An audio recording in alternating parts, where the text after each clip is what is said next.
রাজধানীর পুরান ঢাকার সরকারি শহীদ সোহরাওয়ার্দী কলেজে হামলা ও ভাঙচুর চালিয়েছে আন্দোলনরত বিভিন্ন কলেজের শিক্ষার্থীরা।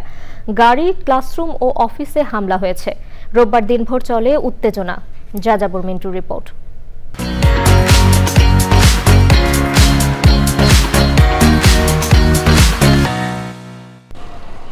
রাজধানীর যাত্রাবাড়ির ডক্টর মাহবুবুর রহমান মোল্লা কলেজের এক শিক্ষার্থীর মৃত্যুকে কেন্দ্র করে ঢাকা ও তার আশেপাশের ৩৫টি কলেজের শিক্ষার্থীরা সমন্বিতভাবে সোহরাওয়ার্দী কলেজের শিক্ষার্থীদের সঙ্গে সংঘর্ষে জড়ায়। আমরা দাঁড়াইছিলাম যে আমাদের ক্যাম্পাসের ভেতরে যেন ঢুকতে না পারে, যাই হবে বাইরে করুক।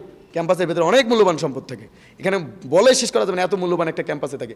সেই দিক দিয়ে আমরা চাইছিলাম যে ঢুকতে যেন না পারে। এই যে আমার ইটের ঢেল, এগুলো ইটের ঢেল অসরসর বৃষ্টির পানির মতো ইটের ঢেল আসছে। আমি তারপরে বিচলিত হই নাই যে মারা গেলে তো অন্তত মরা মানুষের উপর দিয়ে তো আর ক্যাম্পাসের ভেতরে যাইতে পারবে না।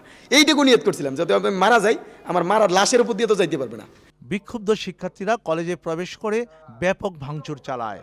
গেট বাইন্ডে ভিতরে ঢুকলো, ঢুইকাই প্রথম স্টার্টিংয়ে হলরুমে ঢুকলো, হলরুমে ঢুকে হলরুমের দরজা মরজা লাইট দিয়া বাইরিয়া ভাঙ্গিয়া চুরা যা পাইছে সামনে কিচ্ছু বাকি রাখে নাই। আমাদের কলেজের গাড়ি, আমাদের স্টাফের 3টা মোটরসাইকেল, এই 3টা মোটরসাইকেল ভাঙ্গিয়া চুরা ফালাইয়া আরও আসছিল 2 স্টুডেন্টের, কিন্তু এই সাধারণ স্টুডেন্ট ওদের 2টা, এই 5টা মোটরসাইকেল এগুলি ভাঙচুর করে। বৃহস্পতিবার জানি যে গ্যাঞ্জাম হয়েছে।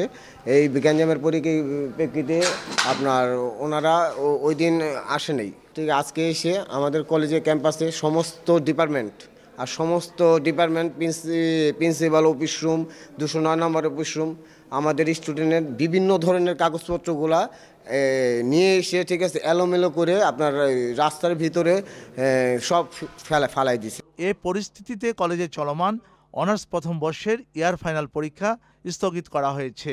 দোষীদের চিহ্নিত করে দৃষ্টান্তমূলক শাস্তির দাবি জানিয়েছেন কলেজ কর্তৃপক্ষ। যাযাবর মিন্টু, চ্যানেল আই, ঢাকা।